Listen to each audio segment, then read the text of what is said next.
വിദ്യാർത്ഥികൾ ഇടയ്ക്കിടയ്ക്ക് ചോദിക്കുന്ന ഒരു സംശയമാണ്, ഇനി വരുന്ന യൂണിവേഴ്സിറ്റി പരീക്ഷകളിൽ ഏത് സെമസ്റ്ററിനാണ് ആദ്യം പരീക്ഷ ഉണ്ടായിരിക്കുക? ഇനി നടക്കാൻ പോകുന്നത് ഓഡ് സെമസ്റ്റർ പരീക്ഷകളാണ്, 3ഉം 5ഉം സെമസ്റ്റർ പരീക്ഷകൾ. അതിൽ തന്നെ സൂപ്പർ സീനിയേഴ്സ് ആയിട്ടുള്ള 5ാം സെമസ്റ്റർ വിദ്യാർത്ഥികളുടെ പരീക്ഷയ്ക്കായിരിക്കും ആദ്യ മുൻഗണന യൂണിവേഴ്സിറ്റി കൊടുക്കുന്നത്. അതിനുശേഷമേ സീനിയേഴ്സ് ആയിട്ടുള്ള 3ാം സെമസ്റ്റർ വിദ്യാർത്ഥികളുടെ പരീക്ഷകൾ ഉണ്ടാകാനുള്ള സാധ്യത.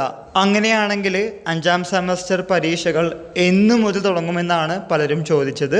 ഇതിൻ്റെ ഡീറ്റെയിൽഡ് ആയിട്ടുള്ള ഡേറ്റും ടൈം ടേബിളും ഈ മാസം അവസാനം തന്നെ യൂണിവേഴ്സിറ്റി വെബ്സൈറ്റിൽ അപ്ലോഡ് ചെയ്യുമെന്നാണ് പ്രതീക്ഷിക്കുന്നത്, പ്രത്യേകിച്ച് ഡേറ്റ് ഓഫ് എക്സാമിനേഷൻ. അപ്പോൾ ഓർക്കുക, സൂപ്പർ സീനിയേഴ്സ് വേഴ്സസ് സീനിയേഴ്സ് എന്ന ചെറിയ മത്സരത്തിൽ ആദ്യം സൂപ്പർ സീനിയേഴ്സിൻ്റെ പരീക്ഷകൾക്കായിരിക്കും ആദ്യം മുൻഗണന കൊടുക്കുന്നത്. അതിനുശേഷമാണ് സീനിയേഴ്സിന് എക്സാം ഉണ്ടാവുക. മോസ്റ്റ് പ്രോബബ്ലി നവംബറിൽ തന്നെ 5ാം സെമസ്റ്റർ പരീക്ഷകൾ ഉണ്ടായിരിക്കുമെന്നാണ് വിശ്വസിക്കുന്നത്. ഇതുമായി റിലേറ്റ് ചെയ്യുന്ന പുതിയ അപ്ഡേറ്റുകൾ കിട്ടുന്നവർക്ക് നിങ്ങളുടെ മുമ്പിൽ ഷെയർ ചെയ്യുന്നതാണ്. എല്ലാവർക്കും ഒരിക്കൽ കൂടി നന്ദി, നമസ്കാരം.